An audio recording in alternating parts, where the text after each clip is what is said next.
and gentlemen, Kevin Nealon.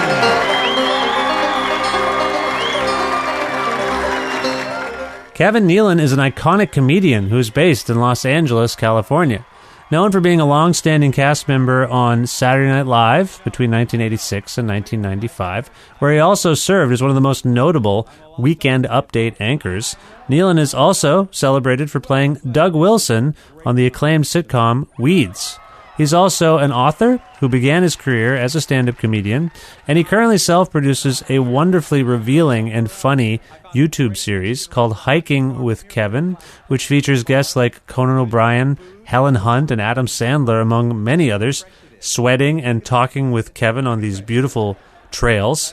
When he's not tending to that, Kevin continues to tour extensively as a stand-up. In fact, his current 2019 tour brings him to cities around North America, including April dates in Ontario, Canada, in cities like Oakville, St. Catharines, Guelph, Markham, Picton, and Brampton, among others. You can visit kevinnealon.com for more details. Now, Kevin and I spent some time on the phone recently, and we talked about lots of different things. A hike with actor Matthew Modine, which launched the idea for the Hiking with Kevin series. His time on and after Saturday Night Live. We talked about trying to communicate with Norm Macdonald. The influence of Weekend Update on comedy news shows. There's lots of them now. We talked about his friendship with the late, great Garry Shandling, his next stand-up special, and we talked about lots more stuff as well. With the support of listeners like you who subscribe to this podcast and spread the word about it, and make flexible monthly pledges at patreon.com/creativecontrol, plus in-kind support from CFRU 93.3 FM, Pizza Trokadero, The Bookshelf, and Planet Bean Coffee in Guelph, and Grandad's Donuts in Hamilton. This is the 472nd episode of Creative Control, featuring the hilarious Kevin Nealon, with your host, me, Vish Khanna.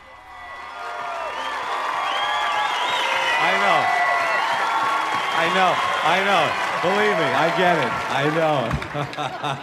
I'm a lot taller than you thought. I know it. Well, I'm glad you're here. We're going to have a great time tonight.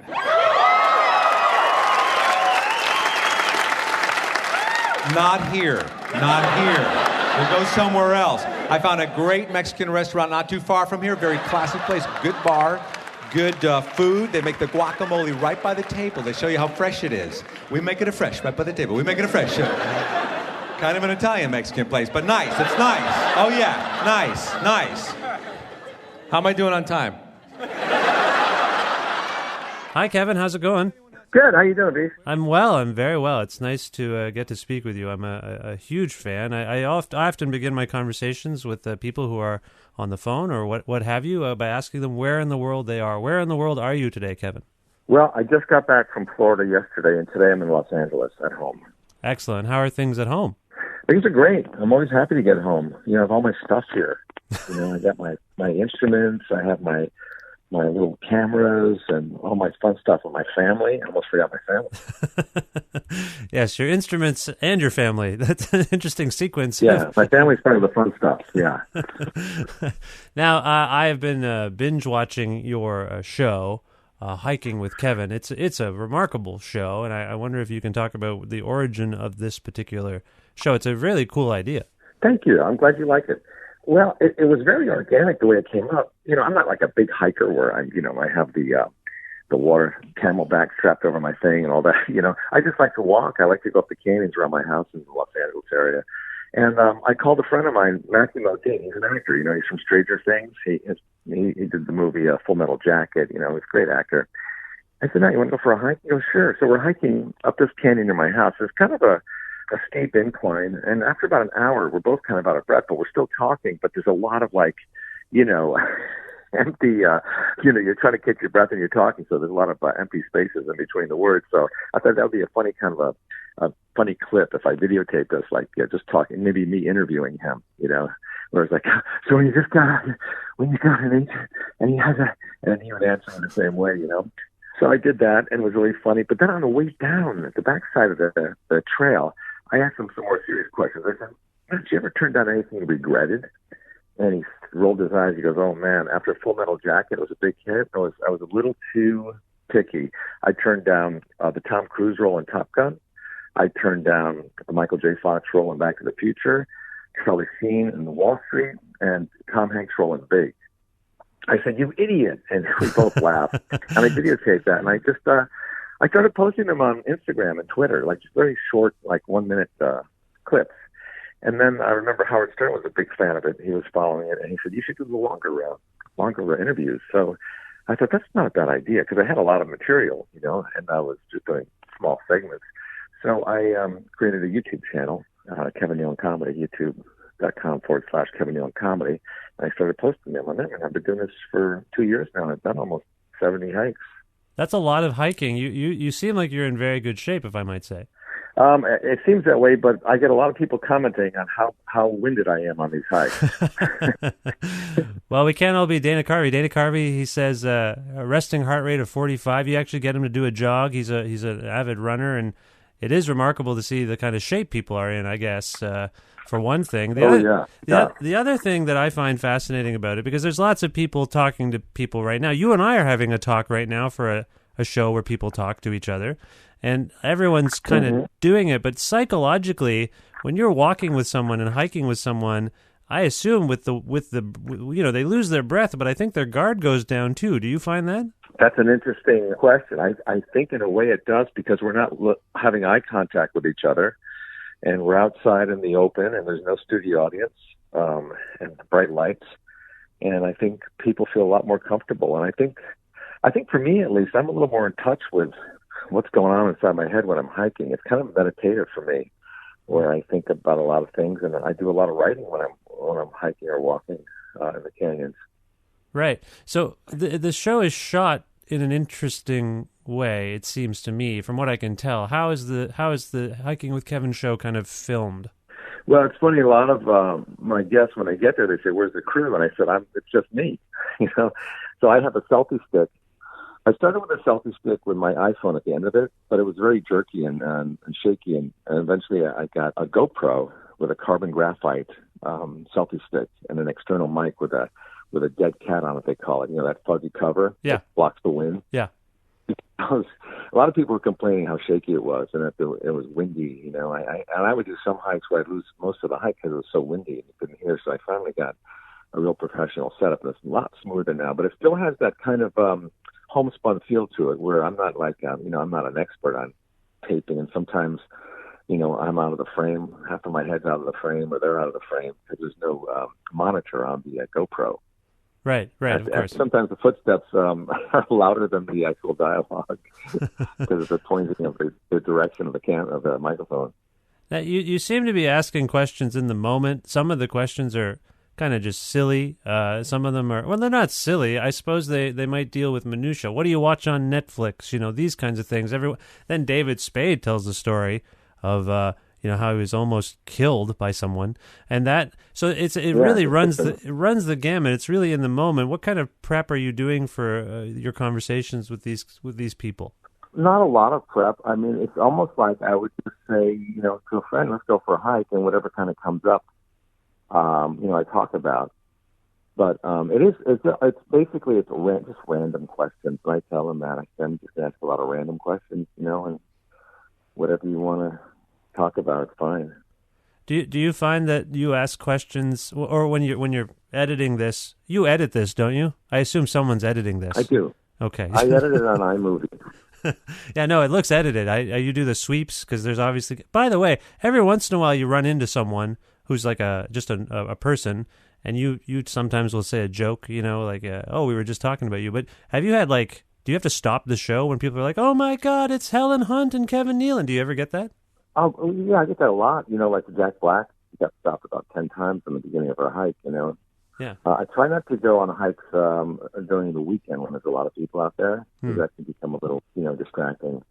But generally, I just add it. I just use it, in the video, and I could edit it when I get home too. So if it's, a really bothersome thing, I'll just kind of edit it out. Right. And is it the same trail most times?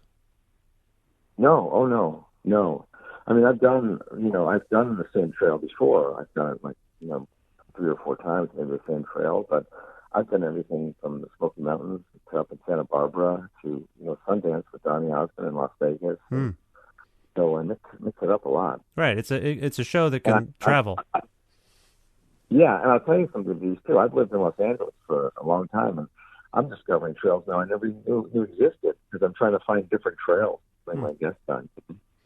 Well, it's a great show. I hope people check it out. And you're coming to Canada for an extensive Ontario tour in April.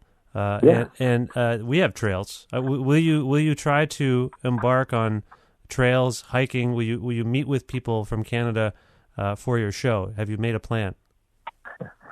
I don't have a plan, but I always kind of bring my camera with me and my hiking hat in case I run into somebody who might think interesting to go on a hike there. Okay, so it's plausible. You might go for a hike. Yeah, it's plausible. It's possible, and it's almost probable. So I know I did a hiking promo from Lake Louise last fall. I think it was up there, and it came out really nice, and it looks really good on my Instagram. Oh, nice. Well, I'm calling you from Guelph, Ontario, Canada, and as I sometimes do with my American guests, I wonder if you have particular thoughts about Canada, what you think of when you think of Canada. If you think of Canada, do you have any perspectives on Canada, Kevin? Yes, I have many perspectives on Canada. I love Canada. I think it's my fallback country. If our country continues in the direction it's going. Continues. It's not bad enough that you might come up here. You were waiting for something else bad to happen. Is that what you're saying? Sort of. But I've always loved the people from Canada. I worked for Lorne Michaels, who was a Canadian for a long time. Mm-hmm. And I worked for... I had other people on the cast. Phil Hartman was Canadian, and Mike Myers. In fact, I wrote a sketch once that Mike Myers kind of cringes on whenever I see him because he recalls it. I called it The Proud Canadian, and it was about, and I based it on Mike Myers because he was always bringing up things he loved about Canada. No matter what we were talking about, he would tie it into Canada. So it was called The Proud Canadian, and it would always start with, in Canada, we have, these bottles that open up when you twist the top. I said, yeah, no, we got them here too, He thought nobody else had anything in Canada had. It's true. Mike Myers did have that Canadian pride when he was on the show. He did have that. He seems to still have like this Canadian, it's not naive. It's pride, but it's a kind of naive, idealized version of Canada. But one of your other counterparts who's Canadian that you didn't mention there, Norm Macdonald, I can't see Norm having the same kind of sentimental attachment to Canada, or did that come up? No, I don't hear him talking that much about Canada. I don't know if he remembers that he's from Canada. He does occasionally. He seems very proud. He and I correspond sometimes, and I think it's mostly, I'm a fan of his and he knows it, but I think it's because I'm Canadian as well. I think he's got pride for it, but he's an enigma to so many of us. You've been on his show. I haven't gone through the entire archive. Have you gone hiking with Norm yet? Well, funny you should ask. You're right. Norm is an enigma, and he's a friend, and I do like him. And we've toured together before. But, we were out in the Grand Cayman Islands about 2 months ago doing the Kaboo Festival out there. And I said, Norm, why don't we do a hike? Because I've been trying to get him, and he's been saying, yeah, he'd do one. And so he says, yeah, let's do one. I said, we'll do it on the beach. So we were all set to do it, and I go... I do the intro on the beach, before he gets there, and the outro and all that stuff. And then I go take him out to lunch, and then we finish lunch. He goes, oh, I got to get my hat. And he goes back to his room, and I'm waiting for him at the elevator, and he texts me saying, I'm watching the golf tournament right now. Tigers playing. And I said, okay. And then 10 minutes later, he texts me, he goes, I can't go, I got diarrhea from that sandwich you bought me. So I never got to hike with him. Oh, man. I have a similar sort of story. I mentioned we exchanged messages, and I asked him to be on the show. I've asked him a few times, and he always says, certainly. He'll direct message me back, certainly. And I'll say, okay, when? give me a day and time, and then nothing. And then he'll write me something about something else. He doesn't. This is a thing with Norm, right? He can't commit to meeting with people. It seems. Yeah, maybe that's it. I don't really know, but he's a funny guy. Of course, he's very entertaining, and he is kind of quirky, and he's an enigma, and that's part of the thing that makes him so, I guess, endearing and interesting and entertaining. Yeah. Well, you two share some lineage in terms of Saturday Night Live. Of course, you both helmed Weekend Update, which is one of my favorite segments ever. And I'm curious about your perspective. I know you keep up with the news.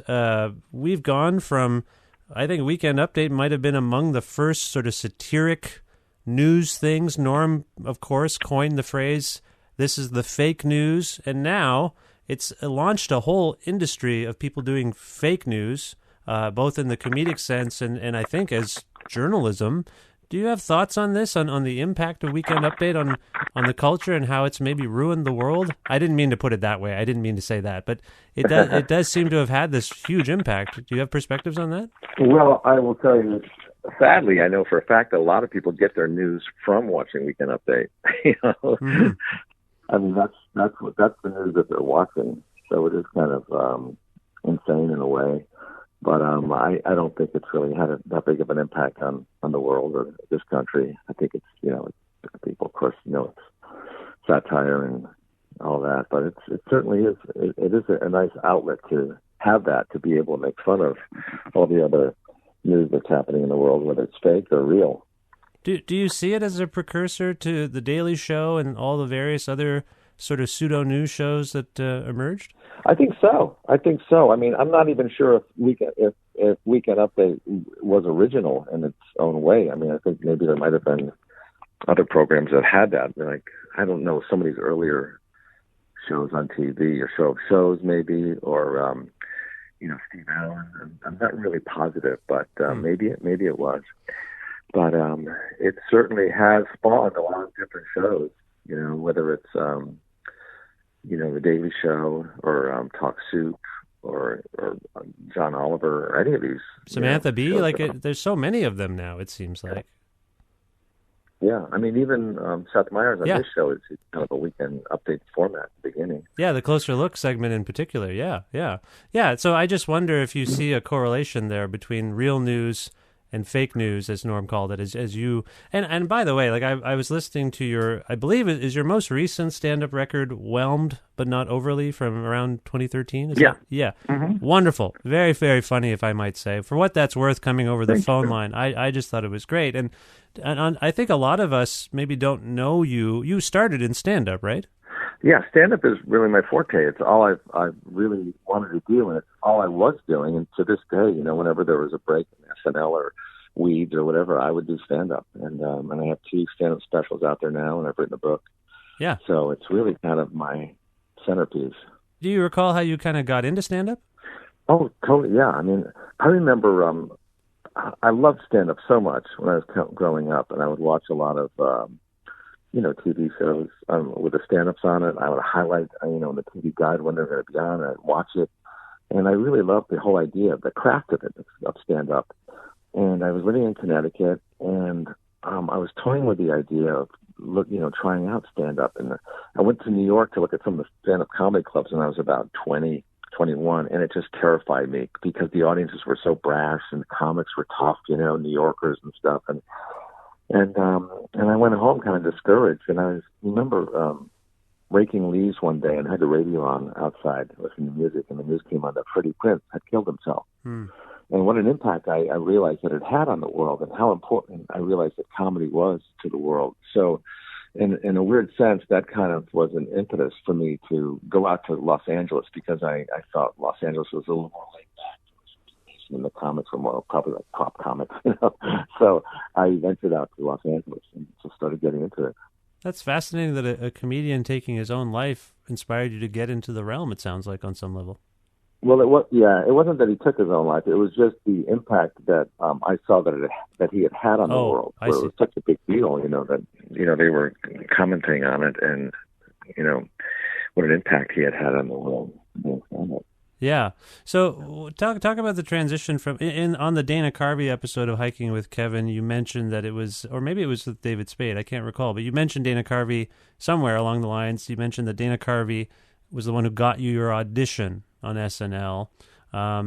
And I'm just curious about the transition from stand-up to sketch, because I think a lot of people know you for the impersonations you did on SNL. Also, I didn't get to say this when we were talking about Weekend Update. I always found your Weekend Update to be particularly unique. You seem to be engaging with the news, but also not engaging with the news. You were looking to make absurd jokes, and I always thought that was interesting. And that comes across on, as I say, I mentioned Whelmed, but not overly your recent special. You have a penchant for the absurd, I guess is what I'm getting at. And I do like absurdity. I think that's a big part of my act. Well, the thing about Saturday Night Live is I was a stand-up. I wasn't a sketch player or did characters, and I was friends with Dana, and he was selected to be on Saturday Night Live back in the 1900s, of course. And I was very excited for him and happy, and I never even thought about being on SNL because, I didn't do sketches or characters or accents or anything like that. I was just a stand-up, a really, really good stand-up. Yeah. I like to give. Then when Dana recommended me, I think with a couple other people, and so that kind of got me an audition, that made Lauren Michaels aware of me, and I sent my tapes in, and from that I got, the audition, and never thinking anything would come of it. It was just a free trip to New York for me, basically, and then the next week I get home, I find myself sitting across from Lauren Michaels in a high-rise in Beverly Hills, and he's offering me a job on Saturday Night Live. So what about the acting aspect? You were a stand-up. Did you have an acting background, a theater background of any kind? Not really theater, but I had taken a lot of workshops around Los Angeles over the years, and I had done I did commercials, and I had done some guest stars on shows, but I didn't really have an extensive background in acting.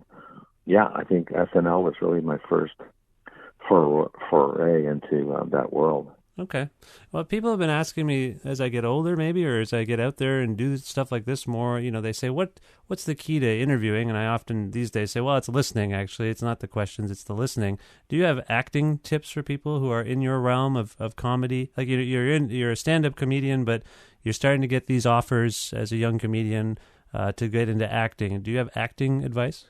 Well, I think what you just said about interviewing applies to just about everything in life. Marriage, it applies to acting. It's all about listening. Yeah. And listening. And, of course, acting is, as they say, reacting, too. So, but I think that's a big part of it. Yeah. I will say also that I had a small part in that movie, Roxanne, Steve Martin, right before I got on SNL. That summer I was shooting it up in Nelson, British Columbia. Okay. So you had some acting. You got into acting. It seems like acting found you. Well, the truth is, I was sitting at the bar at the Improv, and one of the co-owners, Mark Lanau, who was partners with Bud Freeman, had an acting class, and he sat next to me, and he said, "Do you ever think about getting into acting?" I think as I look back now, he's trying to get me into his acting class, but for some reason, I thought of acting as being embarrassing. I didn't think I could do it. And I said, no, I never thought about it. He goes, we should think about it because one of these days you'll be doing your stand-up and you'll have a casting agent come in who's, looking to cast somebody on a pilot, and they'll want you to come in and do a cold reading. And I thought, well, that makes sense. So I took a few of his acting classes, and then I started getting involved in other acting workshops. Well, it was really helpful. I think that would be the advice I would give somebody starting out is, getting to an acting class, study all different aspects of acting, cold reading, scene study, scene analysis. And also, I think one thing I regret not doing is getting into like an improv group, because that really helps you to think on your feet. Mm-hmm. And they have great groups, Second City in Chicago, Toronto, I'm sure, and also the Groundlings in Los Angeles. I'm sure every big city has a great, improv group. But I think that's really an essential kind of background to have for an actor. You mentioned your discomfort about the idea of acting, and I do think of comedians, some comedians in particular, really have an issue with fakery, with dishonesty. Acting is a lot of that. Do you think that's maybe where you're coming from? Like your impulse was to be like, just seems really phony, and I'm a comedian. I make fun of the phoniness. Do you think there's something to that? Yeah. Well, I think kind of it's the opposite. I think, if you're a good actor, you are revealing truth. Yeah. You know what I mean? You're finding the truth and showing that on the screen. And I think that's the difficulty with being an actor, is really being truthful and honest with the emotions. But I know what you're saying as far as pretending. You're playing somebody else, and you're trying to create this scenario, and that way it is pretending. Yeah, but I think ultimately, underneath it all comes from truth. You're in touch with your emotions and the reality of the situation. Yeah. You mentioned truth there, and it made me think of Garry Shandling, who is one of my heroes. Were you friends with Garry? Yeah, I was really, really good friends with Garry. Because I was watching you hike, and I thought, there's a fit guy. And you mentioned basketball. I think one of the episodes you mentioned that I think it is, or maybe it's on one of your specials. You mentioned you tore your bicep playing basketball and you had to have surgery or something like that. And I thought, basketball, Garry Shandling, did you ever play basketball? There's these infamous stories of Garry Shandling having pickup basketball games, I think, at his house. Did you ever engage in those? Oh, yeah. I played there from the get-go for years. I played up there. I was part of that group. And you should watch the Zen Diaries of Garry Shandling. Oh, I've seen it. I think I've seen everything about Garry, maybe, that there might be. I'm very, very familiar with his work, if I might say. Yeah. So that's really good. I'm in that a lot, and I talk about us playing basketball up there, and then there's a very nice eulogy at the end that they recorded, and everybody's saying nice things about him. It's about a 4-hour documentary. Yeah. And so, yeah, we were good friends. And in fact, I hiked with Garry, believe it or not, last month. I hiked with him. And I say that because I have an urn, a little urn that I wear around my neck that has some of his ashes in it. Oh, my gosh. And I used to hike with Garry. In the Hollywood Hills. He would go, "You want to go for a hike?" And I finally went on a hike with him. I realized that his idea of a hike is walking from open house to open house in the Hollywood Hills. So he was a very dear friend of yours. I didn't know that, but for people listening, I just wanted to hear it from you. This notion of getting to the truth of things, to being in the moment, I really feel like he was prescient, ahead of his time with that. We're dealing with that a lot more now. Kind of raw data, raw conversations. I don't know. I feel like that's a testament to maybe the Larry Sanders Show. Maybe it's the Garry Shandling Show. He was someone who really seemed to really despise fakery and try to get at the heart of things. And I assume, does that inspire a comment like yours about getting to the truth of acting? Yeah, Garry was very, very inspirational to me, and he was a mentor to me. And he was always a big champion of the truth and being in the moment and being present. But it didn't come right away to him. He searched for years and years. He was very mixed up and confused about things, and neurotic about a lot of things, and paranoid. And so it was a constant struggle for him. And I think in his latter years, he kind of discovered through a lot of Buddhist readings these principles that really made him feel more calm and accepting of life. Yeah. Well, I want to talk to you about your current tour and the comedy you're working on as much as we can without spoiling any shows. But I did want to jump back to something that occurs to me. Is that I'm a follower of Saturday Night Live. We've talked about SNL already, but you're among you're not among the few people, but I find that it seems to be tricky to have a career post Saturday Night Live. And I know I already asked you for acting advice, but do you have perspective on that, or advice for people who may be on the show? And because I know it's probably person to person, case by case. Everyone does something different. Everyone's on a journey. But were you, like, when you left SNL, did you know what you were going to do? And here we are talking. You're still doing lots of stuff. Do you know how you got from leaving that show to being where you are today, being an active presence in entertainment and culture? Oh, yeah, absolutely. And you're right. Everybody has a different path. For me, I left the show after 9 years, which was, I think, one of the longest running cast members at the time. People have done it longer since, but I had a pilot I was going to that was created by DreamWorks. That was Steven Spielberg and Geffen and those people. Yeah. And it was their first foray into TV sitcoms. and it was called Champs, and it was with Timothy Busfield, who used to be on 30 something. And so that was very exciting, but it didn't last very long. And then a couple of years later, did another one with Imagine, a TV. That's with Brian Grazer, his company. That was with Eugene Levy, who's Canadian, and Richard Lewis, another comic. And that one also was short-lived, but also highly touted. But I always wondered if there would be something that would be as popular and as exciting for me after SNL. And I was beginning to think maybe there wouldn't be. And then I got a script in my hand that said Weeds on the cover. And I at first thought of it as, oh, man, it's just another stoner, everything's been done, these stoners kind of stuff, And then I read it, and it opened my eyes, and I thought, wow, this is really well written, and I love the characters, and I love my character, Doug Wilson. So I went in and met for them, and they thought I would be perfect for the part. So that's how that happened. And that kind of was kind of my second coming right there after Saturday Night Live. So the second act came to you again. Again, acting came to you and sort of, I don't know if it rejuvenated your career, so to speak, but it gave you a second act, as you say. Yeah, and I think if you're going to have any kind of long career, you have to kind of pace yourself. Even on SNL, a lot of people were frustrated on that show that didn't last long because they wanted to become stars overnight. But it's really more of a marathon than a sprint. And so is a career in this business, because you'll have your ups and downs. And thankfully, like I said, I do stand-up. That's really my forte, and that's what I love the most. So whenever I'm not working, on a set somewhere doing a show or whatever, I'm out doing stand-up. And a lot of actors don't have that. When they're not working, they're getting a little nervous. Yeah, as a writer and a performer that's somewhat self-sufficient, that you definitely have a leg up, I assume, on some people. Yeah. Yeah, you do. Yeah. You can do. I think that's what draws. You have that. You got that independent spirit. Is that maybe one of the reasons you got into comedy? You knew you had to make something of yourself, for yourself, by yourself, almost. Man, I think I would have to do a lot of psychotherapy for a long time to figure out why I got into stand-up. But I think, superficially, I think maybe it was for. I felt I liked making people laugh. Maybe it was for the attention. Maybe it was to prove something to, whomever.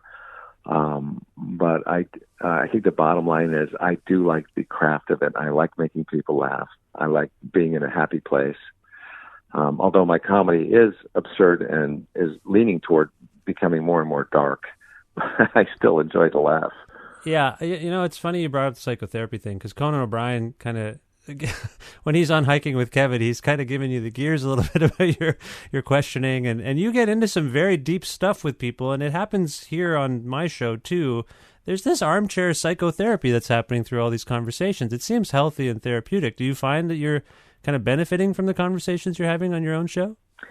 Oh, absolutely. I feel like it's very therapeutic because it's nice to know you're not alone, and everybody, I think, has gone through the same things or is going through the same things as you have been through.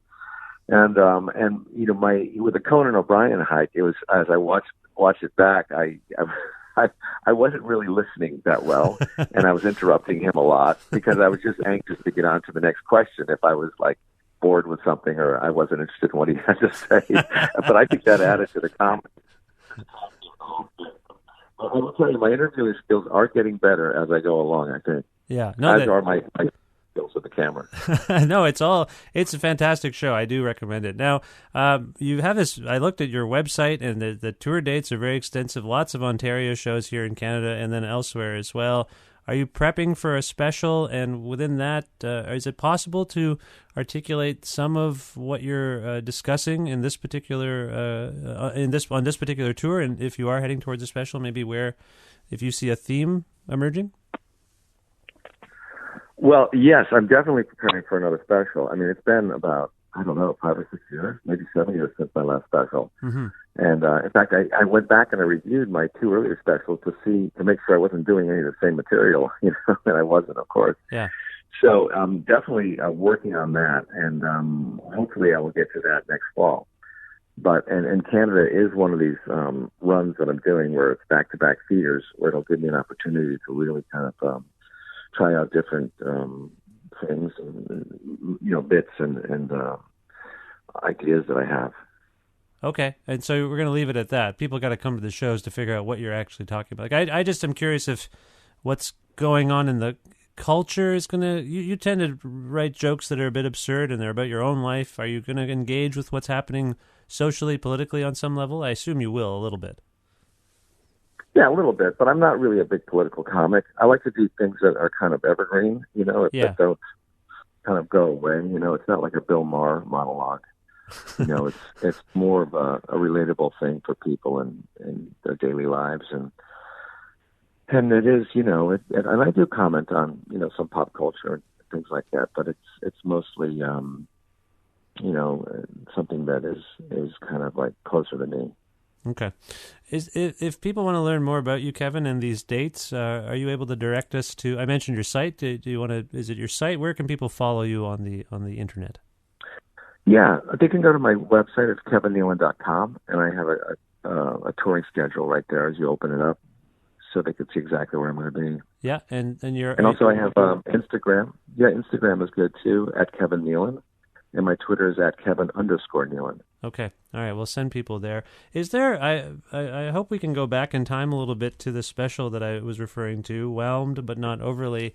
Can we go out on a bit from that? Do you remember the bits? Do you give me permission to play a bit? I have a lot of questions in one here. Oh, sure. Yeah, you can play those bits.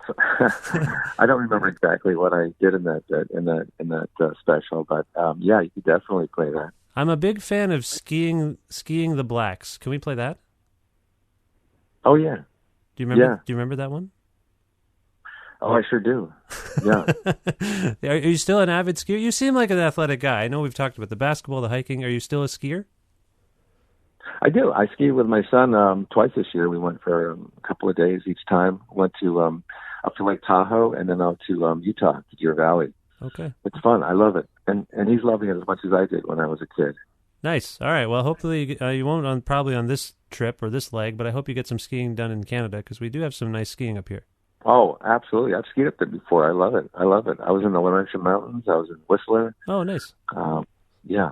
Okay, it's cool. Really great. Cool. Well, this is Skiing the Blacks by Kevin Nealon from his stand-up record, Whelmed, but not overly. Kevin, I hope I didn't gush too much. I'm a tremendous fan of yours. You're a formative influence in my life, and I want to thank you for this time. It really means a lot, and I wish you the best of luck with everything going forward. Thank you. I appreciate talking to you, man. It was a lot of fun. I can't wait to come up there. Thank you for being here. I'm so excited that you made it here. Yes, fantastic. Thank you. Yeah, I don't want to get sick. That's all it is. I've been running myself ragged. I am so worn down, my immune system. I've been traveling, touring. I just wrote a book. It's on Mormon cults. It's called Always the Bride, Never the Bridesmaid. And yeah, I think it's going to be very good. But seriously, I mean, I am exhausted. I don't even know what today is, to be honest with you. According to my pill box, today is F. That's all I know. It's F. I was so useless today. I mean, I wanted to do so much when I was here, and I don't know, everything just seems like a lot of work to me lately. Have you gotten to that point in life yet? You know, like everything, it just seems like I wanted to see a movie, but then I thought, then I'd have to go there. It's the worst. I was cleaning out my drawer a couple days ago, and I came across a snow globe, and I thought, I ought to start collecting these things. But then I thought, then I need to get more. It's ridiculous. I want to write a screenplay, but I don't live close to a Starbucks. You know, it's just, I'm like making excuses now. I'm just lazy. I want to ski. I haven't skied like in 3 years. It just seems like a lot of work now, you know? I remember the first time, remember when you were a kid? Remember when you were... I like when people reminisce. Their voice shoots up like 5 octaves. You know, remember when I met you? Remember? It's like no matter how tough the guy is, it always comes out that way, you know?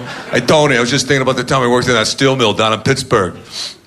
Remember when we beat the hell out of that trucker? Boom, boom. Remember when we did that? I bet even if they're speaking a foreign language, you can tell when they're reminiscing, you know? Or a tribe deep in the jungle, you know? I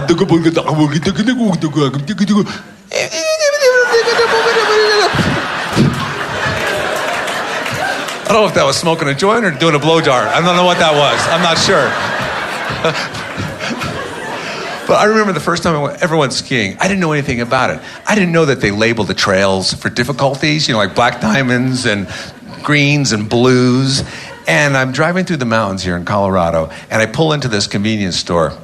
And I said to the guy behind the counter, I said, hey, what's the best mountain to go skiing at around here? And he looked at me right in the eyes, and he goes, you know what? I like Copper Mountain, but a lot of people don't like to go there because they're afraid of all the blacks.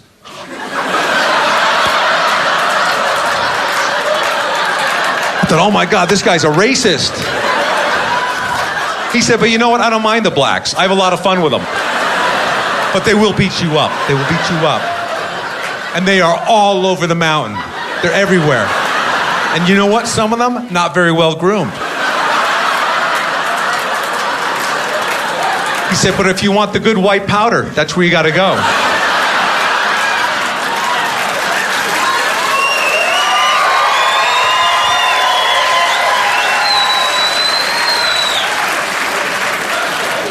I thought, well, I'm not going to Copper Mountain, that's for sure.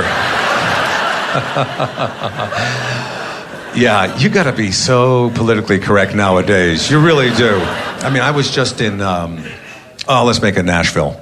And and I had a cab driver pick me up at the airport. Nice guy, tall, black African-American gentleman. Nice guy. His name was Boyd. And I said, excuse me, what was your name? He said, Boyd. I have never pronounced the D so hard in my life because I didn't want any kind of misunderstandings. You know, you got a real nice city here, Boyd. Duh. I'll be right out, Boyd. Duh. Because a friend of mine told me I don't enunciate some of my words when I talk. You know, like when I say huge, I don't pronounce the H, she said, and it annoyed her. Like I should be saying huge, I guess, instead of huge. I thought that was something silly to be annoyed about. I could see if I didn't pronounce my H's when I laughed. That could be annoying. Like, you know, people think I'm choking. They're giving me the Heimlich maneuver. No, I'm having a good time. I'm not in distress at all. We're going to have a good time tonight. We're going to have a good time tonight. Wouldn't it be creepy if you're on a date with some guy and all night he's saying, we're going to have a good time tonight. We're going to have a good time tonight. And you weren't having a good time, and it got later and later in the date. Anyway, we're gonna have a good time tonight. Yeah, but when? You let me worry about that.